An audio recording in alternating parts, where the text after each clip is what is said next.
सुबह तक कबीला जरहम खत्म हो चुका था और अगली 4 सदियों तक जमजम का मकाम भूत रहा। 400 साल से जायरीन को मीलों दूर से पानी लेकर जाना पड़ता था या बारिश की रहमत का इंतजार करना पड़ता था।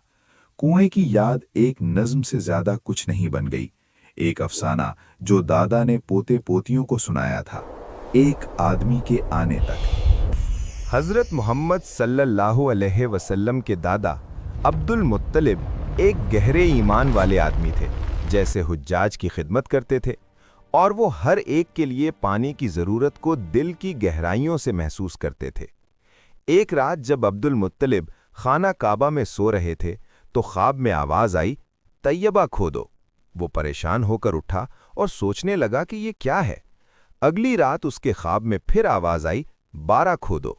तीसरे दिन फिर आवाज़ आई, मजूना खोदो। ये एक नेमत के खुफिया कदीम नाम थे जो वो नहीं जानता था। चौथी रात ये हुक्म वाज़ेह था, आग जमजम। ये कहाँ है? उसने पूछा। आवाज ने जवाब दिया, जहां खून और गोबर हो वहां खोद लो, जहां चूंटियों के घोंसले हों और जहां कव्वे चोंचते हों। अगली सुबह अब्दुल मुत्तलिब ने निशानियां देखीं, एक ज़िबाशुदा गाय, एक चिड़िया और एक कव्वा आसिफ और नायला के बुतों के दरमियान जमीन को खुरच रहा था। सिर्फ अपने बेटे हारिस को साथ लेकर उसने खुदाई शुरू की। कुरैश के रहनुमाओं ने उसका मजाक उड़ाया, यहाँ तक कि उसे तलवारों से डराया, ये दावा करते हुए कि वो उनकी तारीख की बेहुरमती कर रहे हैं। लेकिन फिर हंगामा, उसका बेल धात से टकराया। उसने अल्लाहु अकबर कहा।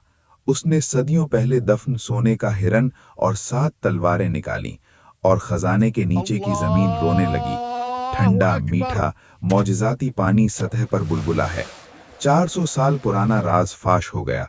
मक्का की प्यास बुझ गई।